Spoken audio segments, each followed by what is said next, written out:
Okay, folks, I have no idea if this is live. I'm still working on it.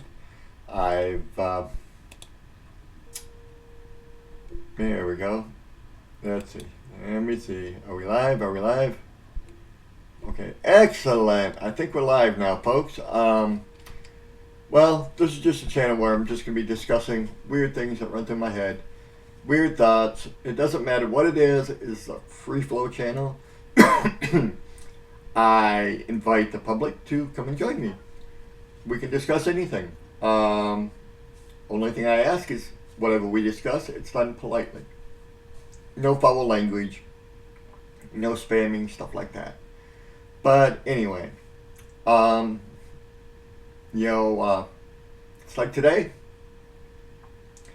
I'm trying to figure out why is OBS so difficult to use.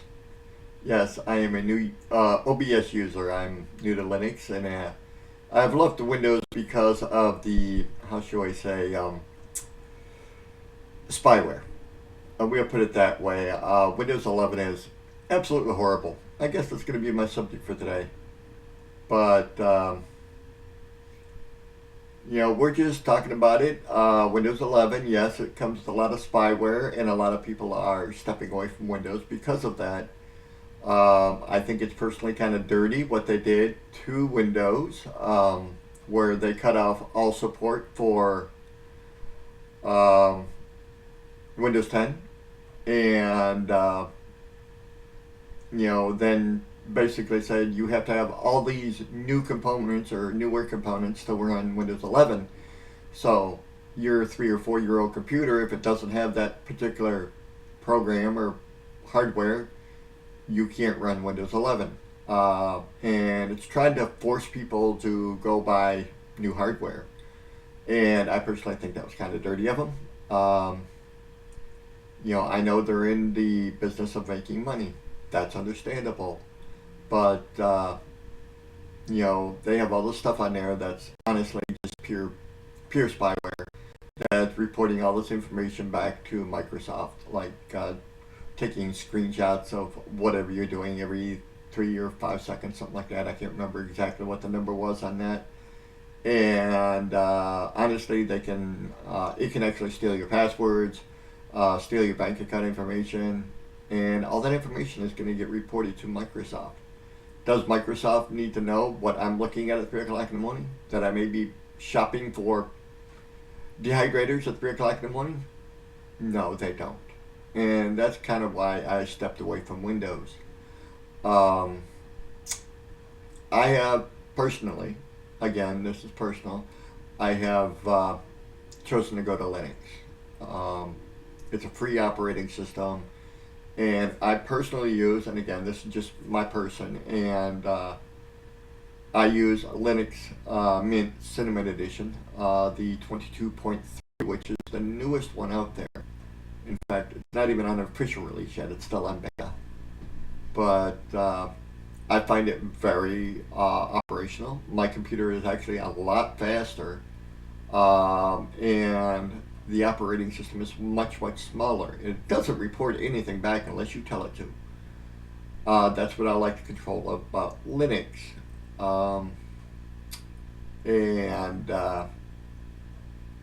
So that's kind of my personal opinion. And again, I will say it because this is being a live stream, and I'll put it on a video too. Everything I say is my opinion and solely my opinion. I'm not a professional in any way. Never claim to, never will claim to. So, got my legal butt covered there. But back to the whole Windows thing, Copilot and AI and all that good stuff. That may be great for a business setup where they have an entire IT department to take care of things. You can limit what Copilot and all that can do, where the average user doesn't need any of that. And honestly, most of the users have never asked for that. And so we're just going to continue leaving Windows. Windows has lost several percentage points in market share since these problems have occurred. People have just gotten tired of how Windows behaves. You're working in the middle of a project, or you're in the middle of a video call or whatever, Windows decides it's time to update, and it's just going to do it. It's going to shut everything down and going to update. Where in Linux, you control the updates, you control the time, you want these updates done. You can even set them as automatic, and honestly, that's how I have mine set, is automatic. And it boots up, it updates, and then by the time you sit down at your computer, it's already updated. And that's what I like about Linux. You'll never even know it happened. So, as we progress, I have a funny feeling that a lot of people are going to go to Mac. A lot of people are going to go over to Linux. And Windows is going to realize their mistake eventually. Windows 12 is supposed to be even worse than Windows 11, which is already horrible. And these changes are not good. You know, if you look at it, Windows operating system is like 30 or 40, 50 gigabytes to load on your computer. And they try to tell you, oh, you need all that to make your computer work. Well, my personal Linux, the Linux Mint Cinnamon, I believe is 2.8 or 2.9 gigabytes. Much, much smaller. And it doesn't eat into your hard drive. I personally just run a 2 terabyte hard drive. That's it. Where Windows says you have to have a 6 or 8 or 10 or 12, or whatever they're recommending anymore. Just so you can run their operating system. Linux is much lighter, it's much more secure, and that way it's giving you control of your computer back instead of your controller. Excuse me, this is live, so excuse me. Instead of, they give you control over the computer instead of the computer controlling you, and I like that. They have a lot of programs. One of the more popular programs on Linux, which is actually cross-compatible with Windows. So if you ever get tired of paying for your Microsoft 365, here's a small option for you. It's called LibreOffice. LibreOffice. It literally looks like Microsoft Office. Few minor things different, but nothing you would really run into in day-to-day use. It's more advanced stuff. And it is compatible with Microsoft Office. So if you create a document in LibreOffice, say you do a spreadsheet or a text document in LibreOffice, you can send it to somebody who has Microsoft Office and it would open right up. That's one plus about it. LibreOffice, again, is free. Linux is free. And how much is Windows charging you for a Windows 11 installation anymore? I think it's like $500 or something like that. And then I believe it's well above $100 for Microsoft 365 every year. And then more money if you get like Adobe Premiere, something like that. Every program with Microsoft seems to cost you more and more and more money. It's a subscription you pay every year.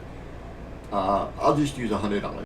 I don't know the exact number off the top of my head for Microsoft 365. So we'll just call it $100. So every year you're paying them $100 just to use that program. When you download LibreOffice and do exact same thing, and probably more, for free. That's just one of the many options available on Linux. And like I said, that is cross-compatible with Windows. So if you just want to get rid of Office 365 and go to LibreOffice, it will run on Windows just fine. Windows 10, Windows 11 probably. I personally have only just barely scratched the surface of Windows 11. And it didn't take me long to figure out I didn't like it. So I can't really give too much on Windows 11. And then as far as your Adobe Premiere, on Linux you have one called DaVinci. It does the same thing. and what was the other one? Like I said, there's several different um, OSs, or they call them distributions of Linux. Personally, I think for most people, unless you're into gaming or something like that, most people would do very well with Linux Mint. Whether you want the Cinnamon, which is the totally deluxe version, Mate, which is kind of like the medium version, or KDE, I believe it is, which is the smaller version. Personally, if your computer could run Windows 10 without issue, you can easily run Cinnamon Edition, which is actually the one I recommend. I have installed it on several computers for people, and they seem to be happy with it. So, and that is kind of where I stand on that whole issue. Um, there are so many different programs for Linux that Windows will charge you for. And the majority, well above 95% of the stuff for Linux, the programs and stuff, are free and they're open source. So if you're kind of the geeky type who likes to look at code, not me, it's totally open source. You can read the code. You can change the code. It's up to you. And that's what I like about Linux is everything on it is pretty much open source software. You can look at it, you can read it, you can change it, you can do whatever with it. I personally am not that geeky to getting the reading code. I have friends of mine that do, and personally I look at it, my eyes go cross. But I'm getting better. And another thing I want to bring up as far as Linux is most people remember Linux of years ago, where everything had to be typed in on what they call the command line. You had to type all the commands individually, type this command, type that command. And with Linux and Cinnamon, that is no longer the standard. They have what they call a GUI, or graphics user interface, if you really want to use the terminology for it, where it's point and click, a lot like Windows. And you just put what you want on your home screen. I have like LibreOffice and this program OBS, my Kdenlive, which I use for editing, stuff like that. I keep that on my home screen, so click and it opens up. There are other programs if you want to download them. That's fine. You can go through and look at what they have. And if you're not sure what a particular program is, my personal recommendation, ChatGPT is a wonderful resource for information. If you tell them what is, DaVinci about on Linux, and it will explain you what it's for, what it does, stuff like that. And you decide if you want that particular program, and you download it. Again, free. And I think that's why a lot of people are switching over to Linux, is they have these older Windows computers, 3-4 years old, and they're still a fantastic computer. And, but it won't upgrade to Windows 11 because it doesn't have that, I think it's called a TP2 hardware or something like that. Something like that. And they can't upgrade. There's roundabout ways you can do it, but Windows is closing those on a daily basis. As soon as they find out that you're upgrading without having that security chip in there, they block it, and then you're back to square one. Where if you just decide to go over to a Linux, whatever distro, like I said, I personally recommend Mint for a lot of people. Most people, honestly. Unless you're a gamer, and then there's a couple other ones, which we may discuss later, but anybody who's a gamer would know those options. So we'll just stick with Mint for now. And great for email. They have Thunderbird email, which you can link to whether it's your Gmail account or whatever. It's called Thunderbird Mail. It's meant for privacy, and that's one thing you will notice on a lot of Linux stuff. It's meant for privacy. They don't want to know what you're doing. They don't care what you're doing. If you want to look on how to make scrambled eggs at 4 o'clock in the morning, hey, go for it. They don't care. Where Windows would be like, what are you making scrambled eggs at 4 o'clock in the morning? Let's send them ads for eggs. Send them ads for this, send them ads for that, send them ads for this.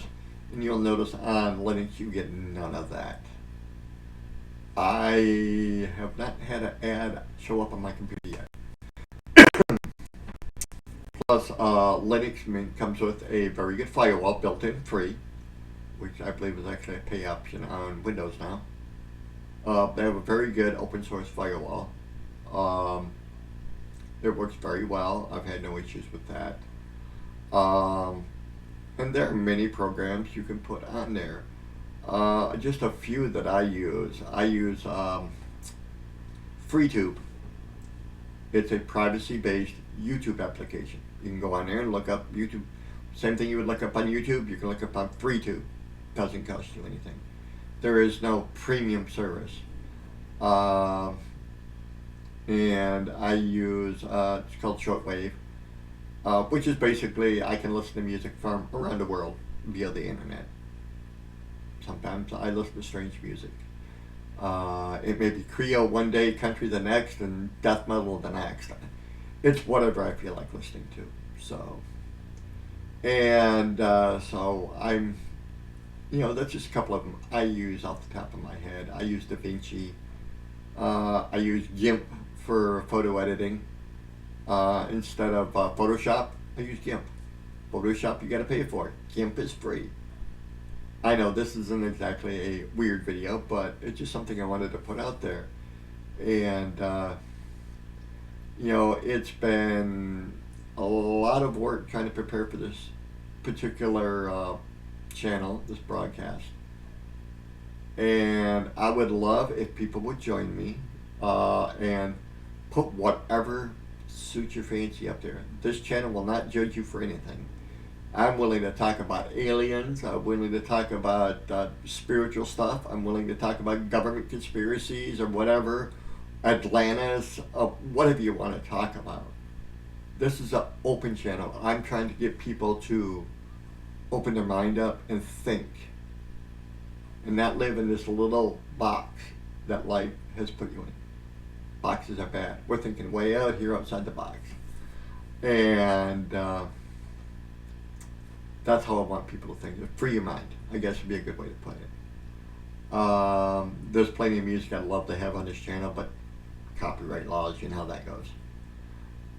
So this channel will probably be a lot of me talking. I may throw some little sound bites in later. But overall, that's what it's about. It doesn't matter what you want to talk about as long as we can talk about it politely. And I encourage anything you want to bring up. You're more than welcome to bring it up during a live chat, or if you want to put it in the comments, I do read the comments, and I will read the comments. And I'll respond.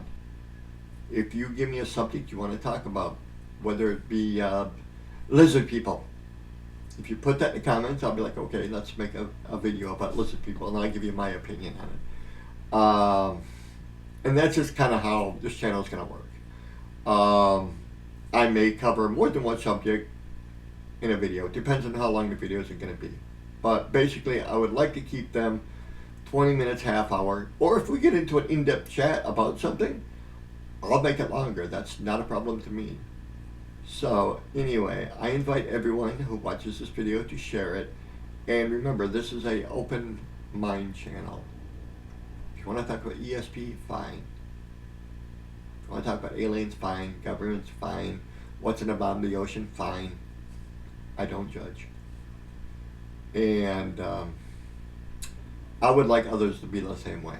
If you're open-minded enough to hear other people's views and then be able to say, okay, I may not believe the same way, but I'm listening to it and I'm thinking about it. That's all this channel's about. Think about it. Whether I'm right, whether I'm wrong, I don't know. And I will tell you right now, I'm going to say that phrase a lot in these videos. I don't know. Personally, I think it's one of the best things you can say. I'm not a professional. This is not going to be professional grade by any means. So, anyway, I just wanted to put this video out. First video of it. Like I said, we spoke on Linux in this video. If someone would make a comment and give me some subjects to talk about. If I don't have the knowledge to talk about it, I'm going to look it up and see what I can find out about it. And then I'll bring it to you. Again, I'm not going to say I'm right. I'm not going to say I'm wrong. Half the time it's going to be, oh, you're like Scooby, oh. But, yeah. So, anyway, I wish the best for everyone out there. Keep your mind open, your ears open, listen, and absorb what's out there. And I hope everyone has an absolutely wonderful day.